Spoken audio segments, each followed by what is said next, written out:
E se a gente pudesse dar uma espiada numa das orações mais íntimas e importantes de toda a história? Pois é, o capítulo 17 do Evangelho de João nos dá exatamente essa oportunidade. Vamos mergulhar juntos no que estava no coração de Jesus, ali nas suas últimas horas antes da cruz. Imagina o cenário. A gente está no cenáculo. O clima ali é tenso, sabe? Dá para sentir no ar. Jesus tinha acabado de ensinar os discípulos de instituir a ceia e de avisar que a hora dele estava chegando. A cruz esperava por ele. É um momento de uma gravidade imensa. Pensa comigo, num momento desses, o que passaria pela cabeça de alguém? O sofrimento que vinha pela frente? O medo? A traição de um amigo? Essa pergunta nos leva para o centro desse momento e revela tanto o lado humano quanto o divino de Jesus. E aqui vem a primeira grande surpresa. O foco de Jesus não era o próprio sofrimento, nada disso. Os pensamentos dele se voltaram para cima, para o Pai e para os lados, intercedendo por aquelas pessoas que ele tanto amava. Olha, essa não é uma oração qualquer, não. É como se a gente tivesse permissão para entrar no lugar mais sagrado, mais íntimo da relação entre Deus Filho e Deus Pai. E é o apóstolo João quem nos dá esse acesso único e profundo. Tem um teólogo, J.C. Ryle, que resumiu isso de um jeito perfeito.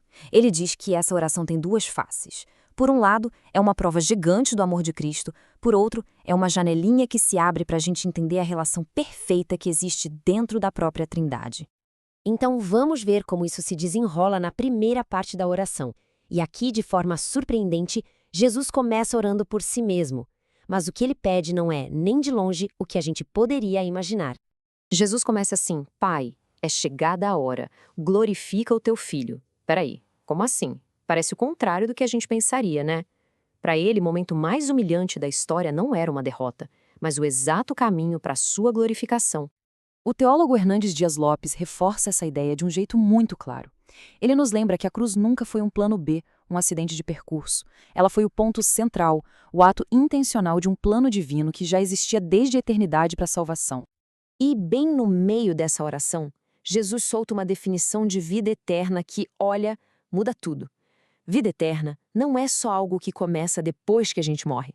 É, na verdade, conhecer a Deus, ter um relacionamento profundo e pessoal com Ele que começa agora, já. Ok, depois de deixar claro o propósito da cruz, Jesus muda o foco. A segunda grande parte dessa oração é toda dedicada aos discípulos mais próximos, aqueles homens que tinham caminhado com ele lado a lado. E o que ele pede por eles? A oração se concentra em 3 pontos principais, 3 pedidos cruciais. Ele pede por proteção, por unidade e por santificação. Vamos dar uma olhada em cada um. O primeiro pedido é pela segurança deles.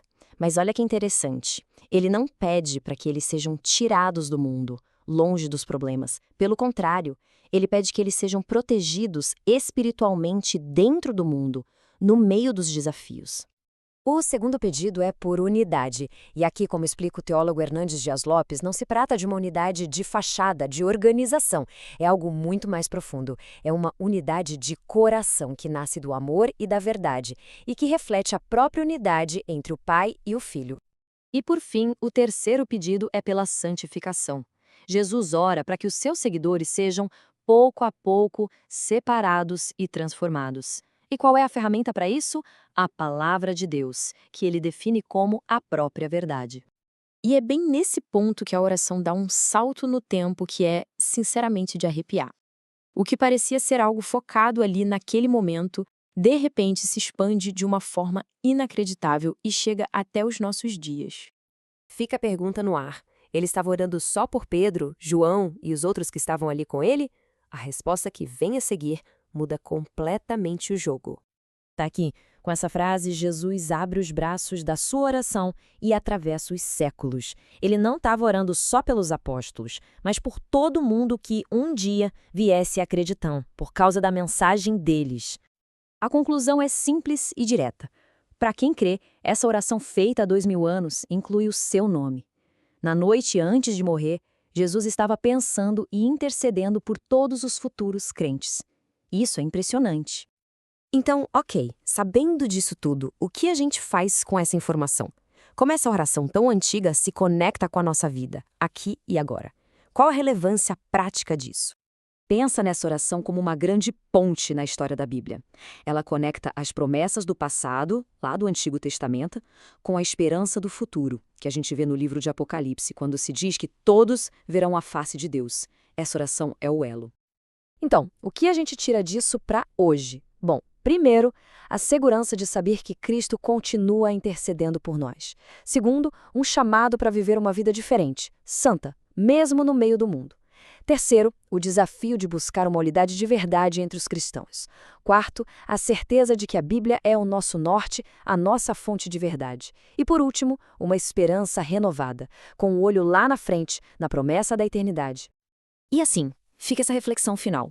Se Jesus orou por proteção, unidade e santificação para nós, como isso pode moldar o jeito que a gente encara o dia a dia, os relacionamentos, os desafios?